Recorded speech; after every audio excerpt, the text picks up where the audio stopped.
नमस्कार, स्वागत है आपका डे न्यूज में। मैं हूं आपके समक्ष आध्या सिन्हा। करवाऊंगा रूबरू शहर के ताजा तरीन खबरों से। लेकिन खबरों पे नजर डालने से पहले आइए नजर डालते हैं उन तमाम खबरों पे जो बनी है आज की सुर्खियां।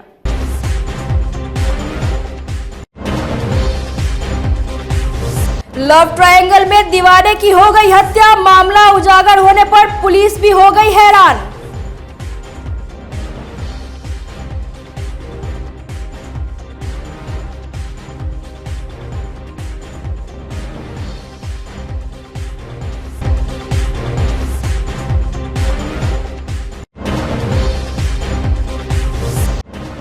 लव मैरिज के बाद पति की रहस्यमयी मौत, पत्नी और सास पर लगा हत्या करने का आरोप।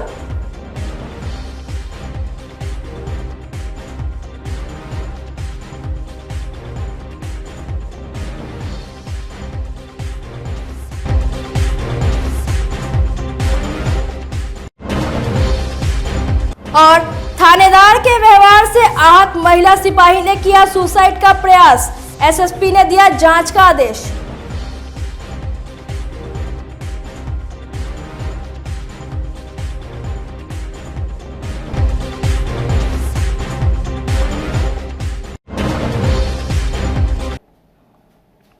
तो ये थी आज की सुर्खियां, अब खबरें विस्तार से।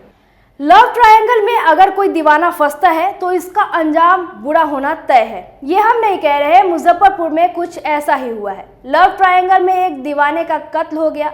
पुलिस ने गुत्थी को सुलझाते हुए दो आरोपियों के हाथों में हथकड़ी पहना दी। दोनों ने जो सच्चाई बताई उससे पुलिस भी हैरान है। तारीख 14 जनवरी 2023, यही वह तारीख है जिस दिन मुजफ्फरपुर जिले के साहेबगंज थाना इलाके के सलेमपुर में सियाह रात के सन्नाटे में तस्वीरों में दिख रहे 44 वर्षीय सीएसपी संचालक रंजीत कुमार की लाश मिली थी, जिसे कातिलों ने सिर पर वार कर मौत के घाट उतार दिया था और शव को देवरिया थाना इलाके के कर्पूरी स्थान के पास फेंक दिया था। तब किसी को कानों कान इस खौफनाक वारदात की भनक तक नहीं लगी थी और ना ही किसी ने इस खामोश रात को चीखने चिल्लाने की आवाजें सुनी थी। जब सुबह हुई तो इस कत्ल की खबर जंगल की आग की तरफ फैल गई और देखते ही देखते लोगों की भीड़ जमा हो गई। घटना के बाद पुलिस ने मामले की जांच शुरू कर दी। घटनास्थल से पुलिस को कोई ठोस सुराग नहीं मिल पाया। उसके बाद पुलिस ने अज्ञात के खिलाफ मामला दर्ज कर छानबीन शुरू कर दी। वारदात के 25 दिनों के बाद पुलिस को इस मामले में लीड मिली और कातिलों को दबोच लिया। हाथों में हथकड़ी और चेहरे पर नकाब लगाए ये पुलिस कस्टडी में खड़े यही वह दो आरोपी है, जिसमें पूर्वी चंपारण के केसरिया निवासी संदीप कुमार, साहेबगंज के साकिन, प्रताप पट्टी निवासी ओम प्रकाश शामिल है, जिसे पुलिस ने सीएसपी संचालक रंजीत कुमार के कत्ल के जुर्म में गिरफ्तार किया। जब पुलिस ने दोनों से सख्ती से पूछताछ की और कत्ल की वजह जानने की कोशिश की तो हैरान कर देने वाला सच सामने आया। हम आपको बताएंगे इस कत्ल की पूरी कहानी, लेकिन उससे पहले सुनिए कातिल का कबूलनामा। हम एक अपराध किए हैं, बस ये हमको किए बताओ सर। जो भी किए हम बता चुके हैं सर को। See, I have committed a crime and I don't know that it's a crime and there is a rule for my crime. I have a law and order. I am not in a position to answer your questions. Sorry. आप school संचालक है? कौन सा film देखे थे? There is no any story related to movie and this crime. So please don't ask unnecessary questions and please. सुन लिया आपने कातिलों का कबूलनामा। चलिए अब हम आपको बताते हैं साहेबगंज के सीएसपी संचालक रंजीत कुमार की हत्या क्यों हुई। दरअसल साहेबगंज थाना के सलेमपुर में रंजीत अपना सीएसपी चलाता था। आरोपी संदीप भी ठीक उसी के सामने ही डीएवी होली पब्लिक नाम का स्कूल चलाता था। मृतक सीएसपी संचालक की एक महिला रिश्तेदार उसी स्कूल में शिक्षिका थी। आरोपी संदीप और उस शिक्षिका के बीच प्रेम प्रसंग चलने लगा, जिसका सीएसपी संचालक रंजीत लगातार विरोध करता रहा। लेकिन यह विरोध स्कूल संचालक संदीप को नागवार गुजरता था और उसने एक दिन अपने साथी ओम प्रकाश के साथ मिलकर इस कत्ल की प्लानिंग कर दी। पुलिस और गिरफ्तार आरोपियों की माने तो स्कूल संचालक संदीप उस लड़की से इश्क लड़ा रहा था और सियाह रात के सन्नाटे में चोरी छिपे उसे मिला करता था। बंद कमरे में प्यार भी करता था। यह सिलसिला काफी दिनों तक चलती रही और चाहत की इस जुनून में स्कूल संचालक संदीप ने मोहब्बत की राह पर दिलफेक आशिक बनकर आगे बढ़ता जा रहा था और प्यार की पन्नों पर मोहब्बत की नई इमारत लिखना चाहता था। लेकिन इसी प्यार के बीच दीवार बने सीएसपी संचालक रंजीत को रास्ते से हटाने के लिए यह खौफनाक साजिश रच डाली। 14 जनवरी को साहेबगंज थाना अंतर्गत एक रंजीत कुमार है जो सीएसपी संचालक थे, उनकी हत्या कर दी गई थी। एसआईटी बनाकर हम लोग इस केस को इन्वेस्टिगेट कर रहे थे जो एसडीपीओ सरैया के नेतृत्व में गठित की गई थी। इस टीम को कल एक लीड मिली है और उस लीड के आधार पर उसमें दोनों की गिरफ्तारी की गई है, जिसमें एक का नाम संदीप है, दूसरे का नाम ओम प्रकाश है। दोनों लोग ही वहाँ पर डीएवी होरी पब्लिक स्कूल को संचालित करते हैं। इन दोनों के द्वारा हत्या को अंजाम दिया गया।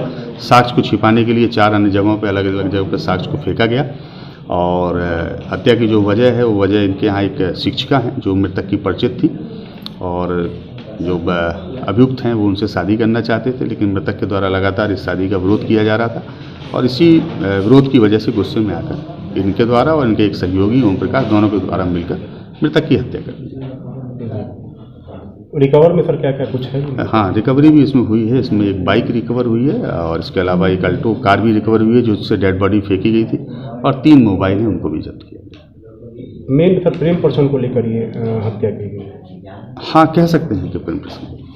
इस तरह पुलिस ने लव ट्रायंगल में साहेबगंज के सीएसपी संचालक रंजीत हत्याकांड का गुत्थी सुलझाते हुए दोनों आरोपियों को गिरफ्तार कर हाथों में हथकड़ी पहना दी और चार्जशीट दायर कर कड़ी से कड़ी सजा दिलाने की बात की है। डे न्यूज के लिए साहेबगंज से अमन भारती और मुजफ्फरपुर से आमिर की रिपोर्ट। मुजफ्फरपुर के साहेबगंज थाना क्षेत्र के प्रताप पट्टी वार्ड नंबर 3 में एक युवक की संदिग्ध स्थिति में मौत हो गई। मौत की खबर फैलते ही मौके पर ग्रामीणों की भीड़ जुट गई। मृतक की पहचान मुजफ्फरपुर के कुर्नी थाना क्षेत्र के दामोदरपुर डुमरी निवासी मुन्ना दास के 24 वर्षीय पुत्र रवि रंजन कुमार के रूप में हुई है। प्रताप पट्टी वार्ड नंबर 3 के झगड़ू दास की पुत्री रानी कुमारी से कुछ महीने पहले रवि रंजन का लव मैरिज हुआ था। घटना की सूचना पर एसआई राजकुमारी देवी और पीएसआई राजेश कुमार दल बल के साथ मौके पर पहुंचे और मामले की तहकीकात की और शव को पोस्टमार्टम के लिए एसकेएमसीएच भेज दिया।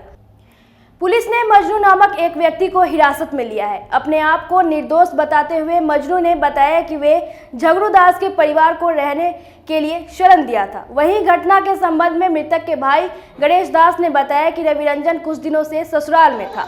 मंगलवार की रात मायके जाने को लेकर पत्नी से झगड़ा हुआ था। बुधवार को मां फोन की तो पत्नी रानी ने बताया कि वह फांसी का फंदा लगाकर आत्महत्या कर लिया है। मृतक के भाई गणेश दास ने पत्नी रानी, उसका भाई आलोक और मां समेत 4 लोगों पर हत्या करने का आरोप लगाया है। क्या सुन रहे हैं? हम सुन रहे हैं जो हम लोग आए हैं तो गाली देने लगी है लड़की। कौन गाली दे? वो लड़की कहने का कहने का पब्लिक देखबे करेगा, जायज नाजायज होगा पब्लिक बोलबे करेगा। अब पब्लिक के गाड़ी देगा तो वो तो अन्याय है। इसके बाद आप लोग जो उसके साथ लड़का वाला के साथ अन्याय कीजिए, उसको इंसाफ दिलवाइए। माँ का आरोप लग रहा है कुछ अलगे कि हमारा सरवन को अपने आप मर गया, माँ कह रही है। क्या लग रहा है आपको? अब कैसे मर जाएगा? कैसे उसका माँ मार देगा? जो बच्चा को पैदा करता है, 9 महीना पेट में रखता है, कौन माँ होगा जो अपना बच्चा औलाद को मार देगा? है कहीं का माँ जो अपना औलाद को मारेगा? इंसाफ है जो क्या सुन रहे हैं जो इंक्वायरी लीजिए। जो लड़का लड़की होगा उसके घर में 3-4 आदमी था तो उसी का परिवार न मारा होगा, दूसरा कौन मारा होगा? उसका माँ बाप तो आया है यहाँ, रो रहा है। जिसका औलाद जाएगा तो रोबे करेगा। यही इसी समाज का है। क्या एक्टिविटी लगता था कुछ दिनों से? क्या उनको हम लोग तो आ जाए हैं, हम लोग क्या जानते हैं? यहाँ तो पोखरा पर है, यहाँ का कहानी तो यहीं का लोग नहीं जानेगा जो क्या होता है नहीं होता है। जब पब्लिक आया है, दौरा है कि हाँ मर गया, तो मरने के बाद हम लोग भी आए देखने। यहाँ यही है जो मीडिया वाला से यही अपील करेंगे। जो मेरा नाम गणेश दास है। घर में जी, घर मेरा कुरहनी थाना दामोदरपुर डुमरी पड़ता है, पोस्ट पदमौल है। मृतक अब क्या है जो मरे? ये मरा है मेरा भाई है, छोटा भाई है। जी। तो क्या घटना, कैसे घटना हुई है? सर ये जो है ये लोग 4 आदमी मिल के फांसी लगा गर्दन चाप के मार दिए हैं और बोला कि फांसी लगा लिया है। कौन चारों लोग, नाम बताओ। आलोक कुमार, रानी देवी, एगो कौन मियाँ है, मजनू मियाँ और लड़की की माँ, ये 4 गो। कैसे आपको पता, कैसे आप जानते हैं कि यही लोग 4 लोग मारा है? सर ये कल शाम को भी बात विचार हुआ था भाई से, तो बोल रहा था कि इसी से झगड़ा हुआ, लोग हमें मारा है। कैसे झगड़ा हुआ, किस लिए हुआ? भाई जाने के लिए, पत्नी को बोले थे जाने के लिए घर से घर जाने के लिए? जी, और ये नहीं मैंने जाने देने के लिए तैयार। कल झगड़ा हुआ था जी। आज क्या आपको सूचना मिला है? आज सुबह पर पता चला कि मैंने मेरी माँ जब फ़ोन की मेरे भाई का हालचाल पूछने के लिए, तो मेरी वो भाई की पत्नी बोली कि वो आपका बेटा जो है फांसी ला के मर गया। उसके बाद आए हैं तो हम लोग आए हैं तो यहाँ पर और लोगों का कहना है कि नहीं तो मारा गया है। और आप ही बताइए सर, 5.5 फीट हाइट से कैसे लोग फांसी ला के मरेगा? आए हैं तो क्या देखें, कहीं मृतक के गर्दन पर बताया जा रहा है कि निशान है। हाँ, गर्दन पर निशान है, लेकिन फांसी जो लगाया है 5 फीट के हाइट में, 5 फीट के 5.5 फीट का लड़के है, उतना हाइट में कैसे सर फांसी लगा के मरेगा बताइए आप। तो आपको क्या लगता है, हत्या है? हत्या है सर, सब मिलके मारा है मेरे भाई को। क्या चाहते हैं आप? न्याय चाहते हैं सर, हम लोग गरीब आदमी हैं, न्याय चाहते हैं। पुलिस आई है जांच करने? पुलिस तो आई है। यही बताइए, कभी भाई साहब कुछ सुने थे वहाँ पे जब आप घर पे थे भाई से? कभी विवाद नहीं ना? विवाद हुआ हो? नहीं सर, ऐसा कुछ नहीं था वहाँ। यहाँ पर आने के लिए मैंने, भाई बोल रहा था इसको जाने के लिए 2-3 दिन से, ये जाने के लिए तैयार नहीं था। अब पता नहीं इसलिए क्या हुआ नहीं हुआ दोनों में। कितना उम्र है मृतक का? वो 24-25 साल हो गया सर। कितना दिन पहले कहाँ शादी हुआ था? सर ये लोग लव मैरिज शादी किया था रमदयालु मुक्तिनाथ मंदिर में, लमसम वही आज से 5 महीना पहले। ये मृतक कहाँ रहता था, क्या करता था? ये दोनों तो मेरे घर पर ही था। इधर ये सरस्वती पूजा के बेर यहाँ आया था, सरस्वती पूजा के बाद यहाँ आया, बोला मैं वो लड़की कि चलो माने 2-4 दिन रहेंगे फिर चल आएंगे। और यहाँ आने के बाद ये लोग ने जाना ही रहा था। वो भाई को फ़ोन किए तो बोला कि अच्छा कल आते हैं। कल बात किया है कि हम कल आएंगे। नहीं, हम कुछ सुना जाए, हम कुछ नहीं किए हैं। राजेश बाबू से आप इंटरव्यू। मुजफ्फरपुर में एक व्यक्ति का शव मिलने से देवरिया थाना क्षेत्र के विशुनपुर सरैया इलाके में सनसनी फैल गई। शव मिलने की सूचना आग की तरह फैलते ही मौके पर ग्रामीणों की भीड़ जुट गई। मृतक की पहचान पारो निवासी 55 वर्षीय नागेंद्र दास के रूप में हुई है। जानकारी के मुताबिक नागेंद्र दास दैनिक मजदूर था, उन्हें जो काम मिल जाए वह काम कर लेते थे। मंगलवार की शाम सुखदेव दास नामक एक व्यक्ति उन्हें काम दिलाने के नाम पर बुलाकर ले गए। उसके बाद बुधवार की सुबह नागेंद्र दास की डेड बॉडी मिली। बेटा अर्जुन ने बताया कि उसके पिता की हत्या की गई है। घटना के बाद पीड़ित परिवार में कोहराम मच गया है। पुलिस का कहना है कि पोस्टमार्टम रिपोर्ट आने के बाद ही मौत के कारणों का स्पष्ट पता चल पाएगा। हम बोलू कोई हादसा हो गया कल ना, हमारा बेटा सुतर रख तो कहता ना अर्जुन चल तो देखिए भैया के साथ कुछ हादसा हो गए। हम कहली का भेल है कहू ना, का भेल है कहू ना, न बोलन है, चल गए ना, चल अर्जुन चल। ओकरे के उठा के आ गाड़ी उड़ी निकाले लगलक है, तबले फोन से मैंने कोई कहल है तो हमरा के बउआ न कहलक है जे ऐसा बात है से रोए ओए लागी तो बउआ चल गेलक। हम पूरा मामला है सर कि मेरे चाचा जी नागेंद्र दास जी को और सुखदेव दास और उनकी पत्नी बेटी आई और रेलवे में गार्ड की ड्यूटी करने के लिए बुला कर ले गए और उसके बाद वो लोग इस तरह से हत्या किया और फिर सुबह में आकर सूचना दिए कि नागेंद्र दास का हत्या हो गया। तो कहाँ पे उनको बुला के ले जाया गया? वो ले जाया गया सर देवरिया विशुनपुर सरैया चौक के बगल में जेलाल शर्मा का दुकान है, जेलाल शर्मा के दुकान के पीछे। और जेलाल शर्मा के से कंफर्म भी हमारी चाची ने किया, जूली कुमारी मोबाइल से कंफर्म किया तो वो लोग बोले जेलाल शर्मा रणधीर शर्मा के लोग पहुंच गए ड्यूटी पर। दोनों आदमी सुखदेव दास और नागेंद्र दास साथ में हैं और उसके बाद घटना हो गया और सुबह में सुखदेव दास यहाँ आकर खबर करते हैं कि उनकी हत्या हो गई। किनके द्वारा बताया गया है? सुखदेव दास, जूली कुमारी और उनकी पत्नी। और ये ड्यूटी पर रात में कब कितने बजे निकले हैं? मोटा मोटी 7 बजे के करीब। 7 बजे के। और सूचना कब मिला है आपको उनकी? सुबह 7 बजे। और सब कहाँ से बरामद हुआ है इनका? सब बरामद हुआ है देवरिया जो पुल है ना दरफरी रोड में जो खनाई हो रहा है उसी पुल के निकट। क्या नाम था मृतक का? नागेंद्र दास। क्या करते थे इसे? वो दैनिक मजदूर थे सब। मेरे पापा को बुला करके ले गया सुखदेव दास ड्यूटी के लिए और उनका मर्डर कर दिया। हमको इंसाफ चाहिए। तो कैसे उनको बुला के कहाँ से ले जाएंगे? घर से। क्या नाम था उनका? नागेंद्र दास। क्या करते थे? मेरे पापा हैं। दैनिक मजदूर है। दैनिक मजदूर है, जो काम मिल गया वो कर लेते हैं। अच्छा, तो कैसे उनको मैंने कैसे सूचना मिला उनको काम के लिए, कैसे बुलाया गया? उसकी पत्नी उसके बाल बच्चा आकर के बताया कि हाँ। इतना इतना पैसा मिलेगा, हाँ 5-6 महीने का ड्यूटी है रेलवे में, हाँ। गार्ड का ड्यूटी करना है। हाँ। और फिर उसके बाद और दोनों साथ में गया। दोनों साथ में यहाँ से मेरे पापा गए, हाँ। क्योंकि दोनों हम साथ में गया। हाँ हाँ हाँ हाँ। यहाँ से मेरे पापा गए, हम पैसे से ड्राइवर है, हम आए ड्राइवरी करके। कितने लड़के हैं उनके? 2 लड़का है। 2 लड़के हैं। हम ड्राइवरी करके 7 बजे आए घर पे। अच्छा। और उसके बाद घर पे आए तो मेरे पापा तैयार थे जाने के लिए। तो मम्मी से पूछे भी कि पापा को कहाँ भेज रहे हैं, तो बोले कि ऐसा बात है। और उसके बाल बच्चा पत्नी जो सुखदेव की पत्नी है, बाल बच्चा सब मेरे घर पे घूर जगह बैठल था। अच्छा। और उसके बाद सारा कुछ हम पूछे तो वो बताया कि हम उतना ध्यान नहीं दिए इस बात पे, हम थके हुए थे तो जाकर सो गए। और उसके बाद सुबह में सोए ही थे, तब तक वही आदमी आकर के हमको खबर करता है कि घटना घट गया, बोले कि ऐसे हो गया वैसे हो गया। तो कहाँ ले गया, कैसे ले गया, कौन ठेकेदार है, कौन बुलाया, क्या किया नहीं किया, ये पुलिस जांच करे और हमको इंसाफ चाहिए। छुट्टी नहीं मिलने पर मुजफ्फरपुर की एक महिला सिपाही ने सुसाइड नोट लिखने के बाद आत्महत्या की कोशिश की, लेकिन दूसरी महिला सिपाही की तत्परता से उसकी जान बच गई, मगर उसकी स्थिति गंभीर बनी हुई है। एसकेएमसीएच में उसका इलाज चल रहा है। घटना के बाद पुलिस महकमे में हड़कंप मच गया है। सिपाही नालंदा जिले के दीपनगर थाना की रहने वाली नेहा भारती है। छुट्टी नहीं मिलने से वह नाराज थी। उसने एक साथ कई कॉम्बिफ्लेम टैबलेट खा ली। पुलिस ने मौके से सुसाइड नोट भी बरामद किया है। इसमें उसने बेला थाना प्रभारी हरेंद्र तिवारी के कारण आत्महत्या करने की बात कही है। घटना की सूचना के बाद नेहा के माता पिता और भाई भी मुजफ्फरपुर के एसकेएमसीएच पहुंच गए। भाई निशांत का कहना है कि मां के ऑपरेशन के कारण नेहा छुट्टी मांग रही थी, लेकिन थानेदार छुट्टी देने के बजाय अभद्र व्यवहार किया, जिससे वह यह कदम उठा ली। नेहा ने अपने सुसाइड नोट में लिखा है कि छुट्टी मांगने पर थानेदार ने नौकरी फंसा देने की बात कही और बहुत बुरा व्यवहार किया, गाली गलौज तक की।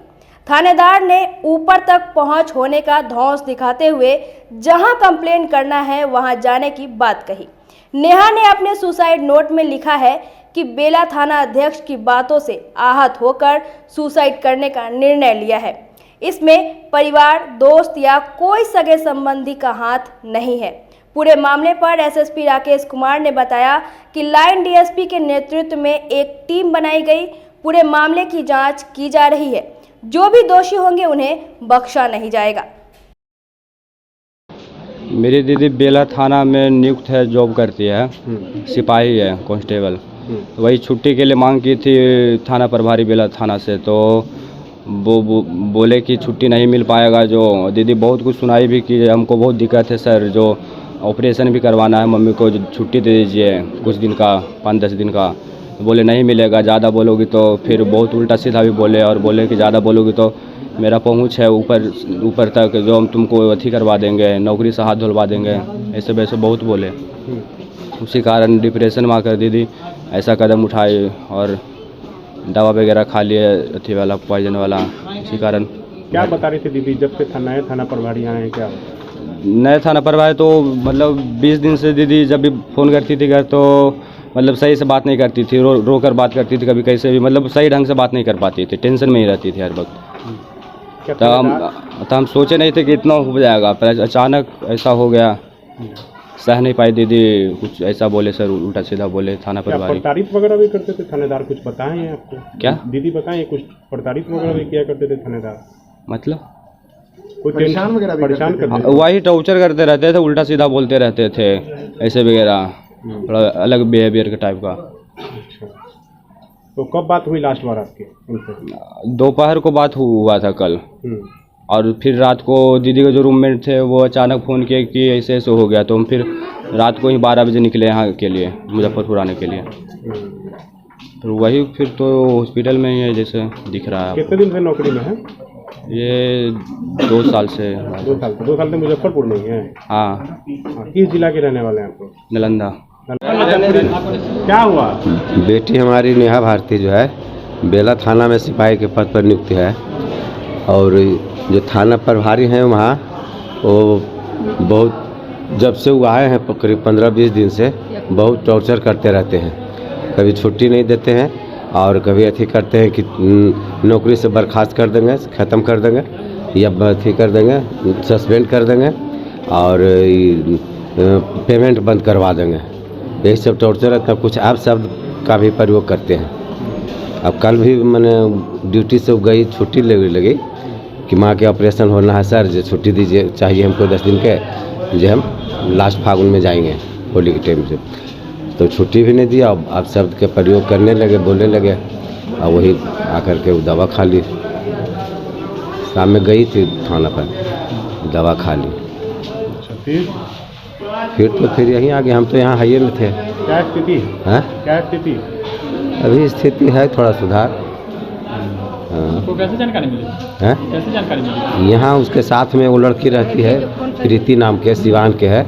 तो वो लड़की से हमसे फ़ोन की कि चाचा जो वैसे ऐसे है नेहा के, जो आप फ़ौरन आइए। तो हम रात में 11 बजे गाड़ी अथी किए। ऑपरेशन किसका होना था? ऑपरेशन इनका होना? हाँ हाँ। पहले भी छुट्टी में दिक्कत हुआ है? हाँ, पहले भी छुट्टी मैंने कहती थी लेकिन नहीं आ पाती थी कि छुट्टियाँ नहीं देते हैं। यही पहला प्रभारी थे, वो ठीक थे। क्या चाहते हैं सर? क्या चाहते हैं? क्या चाहते हैं? इंसाफ की दिलवाइए। चलिए। नेहा नाम के पुलिसकर्मी हैं, उनके द्वारा आत्महत्या के प्रयास की मामला प्रकाश में आया है और अभी उसमें जानकारी प्राप्त की गई है और उसमें जो डीएसपी लाइन है उनके द्वारा जांच की जाएगी। वैसे उनका पदस्थापन बेला थाने में था, लेकिन चूंकि अभी परीक्षा ड्यूटी चल रही है आजकल, तो बेला थाने से पुलिस केंद्र में आजकल क्लोज होकर परीक्षा ड्यूटी कर रही हैं। और वजह क्या है और क्यों की और इसमें किसी की क्या गलती है अथवा नहीं है, इसके लिए हम लोग जो है डीएसपी रैंक ऑफिसर से जांच कराएंगे और जो भी मामला आएगा प्रकाश में उसमें विधि सम्मत कार्रवाई की जाएगी।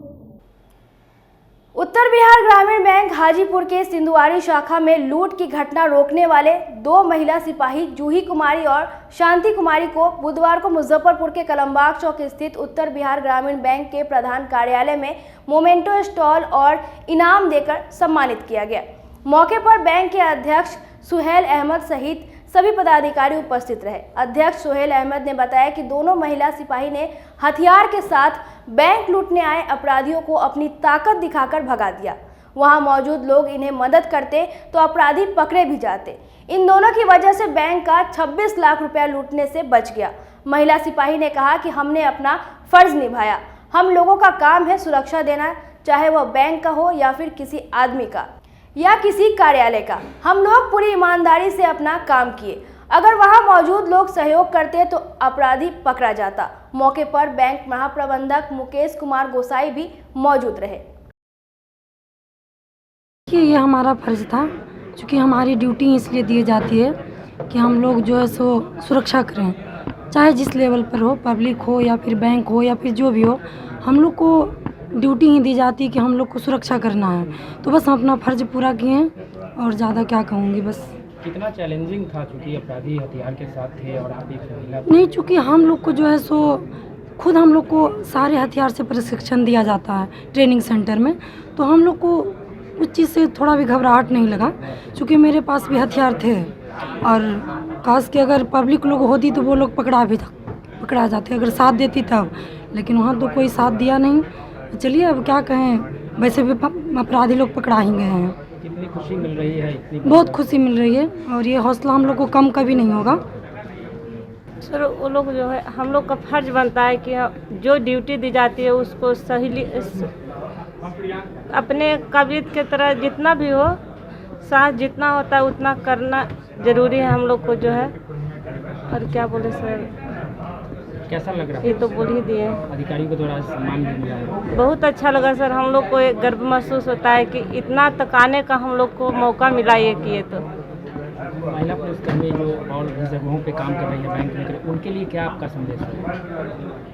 उनके लिए सर वो तो बहुत अच्छा है मैम। हम लोग को बहुत मतलब कि हेल्प करते हैं, लेकिन उस दिन तो सब लोग ड्यूटी में थे अपना ही, किन्हीं को कुछ पता नहीं चला, हम लोग लड़ गए यहीं पे। तो देखे आज हम लोग जो हमारे पुलिस के पुलिसकर्मी हैं, दोनों मैडम हैं। इन लोगों ने अदम्य साहस का परिचय दिया और उससे उत्तर बिहार ग्रामीण बैंक की छवि को भी धूमिल होने से बचाया तथा समाज में एक मैसेज गया है ये कि पुलिसकर्मी के रहते हुए बैंक एकदम सुरक्षित है और उनका धनराशि जो उनका डिपॉजिट वो भी पूरी तरह से सुरक्षित है। भविष्य में भी जैसा भी चेयरमैन सर ने भी बताया कि हमारा गुजारिश समस्त विभाग से यही है कि विभिन्न समय पर इसी तरह से हमारा सहयोग और सेफ्टी सुरक्षा हम लोग को मिलती रहेगी। आज हम लोग ये कार्यक्रम शांति और मैडम जूही के लिए जो कांस्टेबल हैं उनके लिए, उनके आदर में, उनके सम्मान में हम लोगों ने ये कार्यक्रम किया है, जिसको हम लोगों ने अप्रिसिएशन इन लोगों को दे रहे हैं कि हमारे हाजीपुर की जो ब्रांच में इन्होंने जो शौर्य किया है कि 26 लाख की डकैती को इन्होंने बचा लिया। मतलब इनकी ये ताकत थी, एक मैं बोल सकता हूँ इस चीज़ को कि खूब लड़ी मर्दानी वो तो झांसी वाली रानी थी।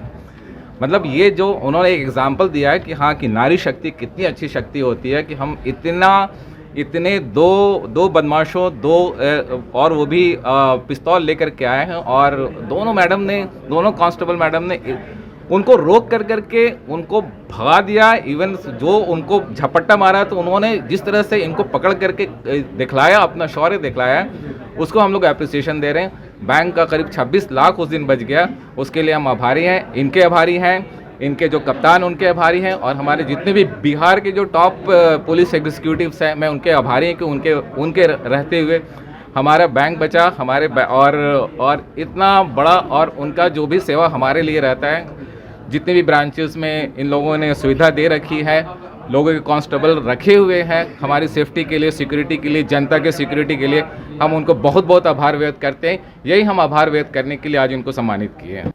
उपेंद्र कुशवाहा पर जदयू की ओर से किए जा रहे टीका टिप्पणी के खिलाफ युवा कुशवाहा महासभा ने बुधवार को मुजफ्फरपुर के सरैयागंज टावर चौक पर मुख्यमंत्री नीतीश कुमार और जदयू के राष्ट्रीय अध्यक्ष ललन सिंह का पुतला दहन किया। महासभा के प्रदेश सचिव सह प्रवक्ता दिलीप कुशवाहा ने कहा कि जदयू के प्रदेश अध्यक्ष उमेश कुशवाहा जैसे नेता पार्टी संसदीय बोर्ड के अध्यक्ष को अपमानित करने में लगे हैं। उन्होंने कहा कि उपेंद्र कुशवाहा पर निम्न स्तर का बयान दिलवाया जा रहा है, जिसे मुजफ्फरपुर के कुशवाहा समाज कतई बर्दाश्त नहीं करेगा। साथ ही कहा कि उपेंद्र कुशवाहा के साथ इस समाज के युवा मजबूती से खड़ा है और अपने नेतृत्व को कोई गाली दे यह बर्दाश्त नहीं करेगा।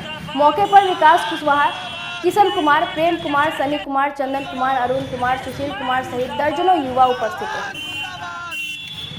आज अखिल भारतीय युवा कुशवाहा महासभा की ओर से बिहार के मुख्यमंत्री माननीय नीतीश कुमार जी और जेडीयू के राष्ट्रीय अध्यक्ष ललन सिंह के द्वारा जो उमेश कुशवाहा को आगे बढ़ाकर और राजनीतिक तौर पे कुशवाहा समाज को अपमानित किया जा रहा है और कुशवाहा समाज के नेता माननीय श्री उपेंद्र कुशवाहा जी को टारगेट किया जाता है। जो वह बताते हैं उपेंद्र कुशवाहा के बारे में, जो एक वार्ड का चुनाव नहीं जीत सकते, उमेश कुशवाहा जी कहते हैं। उमेश कुशवाहा जी को अभी इनको राजनीतिक के मामले में जो है उपेंद्र कुशवाहा जी के सामने जीरो है और यह चारों सदन का नेता रह चुके हैं। माननीय उपेंद्र कुशवाहा जी को अगर अपमानित करते हैं, वह पूरे कुशवाहा समाज को अपमानित करते हैं और पूरे बिहार में युवा अगर जेडीयू जेडीयू के अगर राष्ट्रीय अध्यक्ष ललन सिंह के द्वारा अगर पार्टी के नेतृत्वकर्ता अगर इस पे विराम नहीं लगाते हैं, अगर उपेंद्र कुशवाहा को आगे चल के अगर टारगेट किया जाता है, कुशवाहा समाज को अपमानित किया जाता है, तो बिहार के पूरे तमाम युवा हर जिला में पुरजोर उमेश कुशवाहा को और मुख्यमंत्री नीतीश कुमार जी का और ललन कुमार जी राष्ट्रीय अध्यक्ष है उनका, सभी लोगों का पुरजोर विरोध किया जाएगा। आज बिहार के मुख्यमंत्री नीतीश कुमार जी और जेडीयू के राष्ट्रीय अध्यक्ष ललन सिंह जी का पुतला दहन किया गया है। और साथ साथ मैं कहना चाहता हूं, जो नीतीश कुमार जी ने जो ये कहते हैं बार बार, जो उपेंद्र कुशवाहा जी को यानी कि पार्टी में रखा नहीं गया, पार्टी में के कोई सदस्य नहीं है, तो उनको हम कहना चाहते हैं मीडिया के माध्यम से, जो वह एक लेटर जारी करके और प्रेस विज्ञप्ति निकाल करके वह क्लियर कर दे जो उपेंद्र कुशवाहा जेडीयू का नेता नहीं है।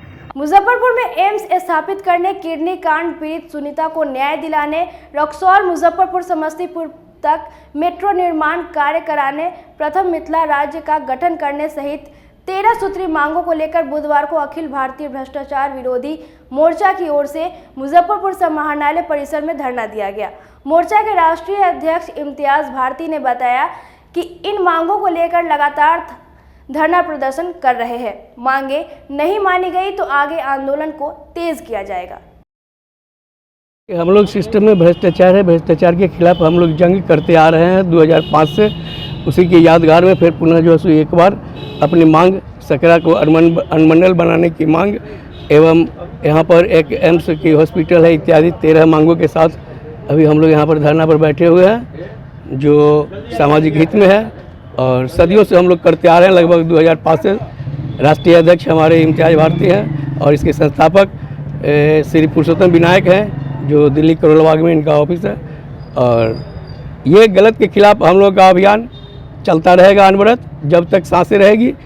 हम लोग गलत बर्दाश्त नहीं करेंगे, सिस्टम को, समाज को भ्रष्टाचार मुक्त करा के ही दम लेंगे, चाहे जिस कीमत पर हो। चूँकि एक दुखी ही जानता है दूसरे की दुख और पीड़ा की बात, दूसरा कोई नहीं जान सकता है।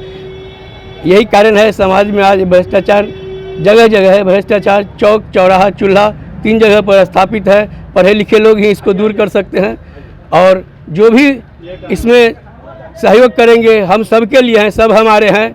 हम एक छोटा सा शायर कहेंगे, आज हमने बदले हैं कपड़े, आज ही हम नहाए हुए हैं, मौत ने हमको मारा है, ऐसे ज़िंदगी के सताए हुए हैं। दोस्तों, हम पर जो गुजर गया कोई दिक्कत नहीं है, आने वाले पीढ़ी के साथ अन्याय न हो। जैसे शिक्षा विहीन बनाया जा रहा है, हर पेपर लीक हो रहा है बिहार में, आखिर हो क्या रहा है? हम कहना चाहेंगे कि शिक्षा में भी सुधार हो, साथ साथ जो भी हमारी मांगे हैं उस पर गौरपूर्वक करे बिहार सरकार, भारत सरकार। जैसे प्रधानमंत्री के नाम से हम लोग कलेक्टर साहब के माध्यम से ये 13 सूत्री मांग दे रहे हैं, इस पर विचार करें और लगभग महीना दिन के अंदर हम लोगों को भी लगे कि हमारी मांग पूरी हो रही है, फिर हम लोग अगला कदम उठावें। जो बहुत सारे समाज में ऐसे लोग हैं, पीड़ित हैं, जिनका कोई नहीं है, कोई सुनने वाला नहीं है, पैसा वालों का ही राज है। अधिकांश लोग भ्रष्टाचारी ही चारों तरफ अपना जाल बिछाए हुए हैं। जो ड्योढ़िया आज हमारे पास साथ हो रहा है, कल आपके साथ होगा, सारे के सारे लोग ऐसे ही। एईएस पर प्रभारी नियंत्रण को लेकर बुधवार को आयोजित एईएस कोर कमेटी की बैठक में डीएम प्रणव कुमार ने आने वाले दिनों में एईएस को लेकर मुजफ्फरपुर शहर से लेकर गांव स्तर तक व्यापक जन जागरूकता कार्यक्रम चलाने का निर्देश दिया। एईएस पर नियंत्रण और जागरूकता के लिए समन्वय समिति का गठन किया गया। एईएस कोर कमेटी ने 19 सदस्य, प्रचार प्रसार और जन जागरूकता कोषांग में 13 सदस्य, क्षमतावर्धन एवं प्रशिक्षण कोषांग में 11, चिकित्सीय संसाधन प्रबंधन कोषांग में 10 सदस्य, एम्बुलेंस सेवा और त्वरित परिवहन कोषांग में 7 सदस्य, नियंत्रण कक्ष एवं क्यूआरटी कोषांग में 9 सदस्य, अनुश्रवण एवं मूल्यांकन कोषांग में 8 सदस्य। बैठक में निर्णय लिया गया कि रोस्टर बनाकर विकास मित्रों, पंचायत स्तरीय जनप्रतिनिधियों, डीलर, लेडी सुपरवाइजर, आशा, एएनएम, टोला सेवक सेविका और सहायकों के उन्मुखीकरण और प्रशिक्षण कार्यक्रम आयोजित किए जाएंगे। सभी सरकारी भवन विशेषकर पीएससी, एपीएचसी, उप स्वास्थ्य केंद्र, आंगनबाड़ी भवनों, विद्यालय, महादलित सामुदायिक भवनों पर दीवार लेखन कर लोगों को जागरूक करने का कार्य शीघ्र शुरू करने का निर्देश दिया गया। देखिए, जैसा कि हम सभी जानते हैं कि मुजफ्फरपुर ज़िला और विशेष रूप से ये क्षेत्र एईएस जो कि बच्चों में नॉर्मली हम लोग पाते हैं उसको लेकर के काफ़ी संवेदनशील है और उसी को लेकर के प्रायर तैयारी हम लोगों ने आज से प्रारंभ कर दी है। और एईएस को लेकर के कोर कमेटी की बैठक की गई जिसमें कि सभी स्टेक होल्डर्स को बुलाया गया था और जो आगे की रणनीति और कार्यनीति होनी है उस पर विस्तार से विचार विमर्श किया गया। सभी स्टेक होल्डर्स को डायरेक्शन दिया गया है कि अपनी अपनी तैयारी कर लें, चाहे वो प्रचार प्रसार की बात हो या ट्रीटमेंट की बात हो या दवाओं की उपलब्धता की बात हो, सभी को अपने कमर कसकर तैयार होने के लिए निर्देशित किया गया है। इसके अतिरिक्त मिजल्स, रुबेला और फाइलेरिया उन्मूलन को लेकर के भी बैठक में विचार विमर्श किया गया है। तो हम लोग सभी फ्रंट पे लगातार कोशिश कर रहे हैं कि इस ज़िले के लोगों को बेहतर से बेहतर चिकित्सा सुविधाएं उपलब्ध कराई जा सकें। मलेरिया के प्रति लोगों को जागरूक करने के उद्देश्य से बुधवार को डीएम प्रणव कुमार ने मुजफ्फरपुर समाहरणालय से मलेरिया जागरूकता रथ को हरी झंडी दिखाकर रवाना किया। यह रथ जिला स्वास्थ्य समिति के तहत चलाया जा रहा है। इस मलेरिया रथ के जरिए गांव-गांव में जाकर मलेरिया रोकथाम के लिए लोगों को जागरूक एवं सतर्क रहने के लिए प्रेरित करने का कार्य किया जाएगा। डीएम प्रणव कुमार ने बताया कि जागरूकता रथ के माध्यम से लोगों को मलेरिया से बचाव सहित इसके कारण, लक्षण एवं उपचार की विस्तृत जानकारी दी जाएगी और सामुदायिक स्तर पर लोगों को इससे बचाव के लिए जागरूकता भी चलाई जाएगी। आज हम लोगों ने जागरूकता रथ भी उसके भेजा है और इस जागरूकता रथ लगातार शहर के विभिन्न क्षेत्रों में घूमेगा, क्योंकि फाइलेरिया एक ऐसी बीमारी है जिसकी रोकथाम की जा सकती है। इसको लेकर के जागरूकता की आवश्यकता है और इसी के उद्देश्य से आज प्रचार रथ जागरूकता फैलाने के उद्देश्य से रवाना किया गया। आज के लिए बस इतना ही। कल फिर मिलेंगे कुछ नई खबरों के साथ। तब तक मुझे और मेरे पूरे न्यूज़ टीम को दीजिए इजाजत। नमस्कार।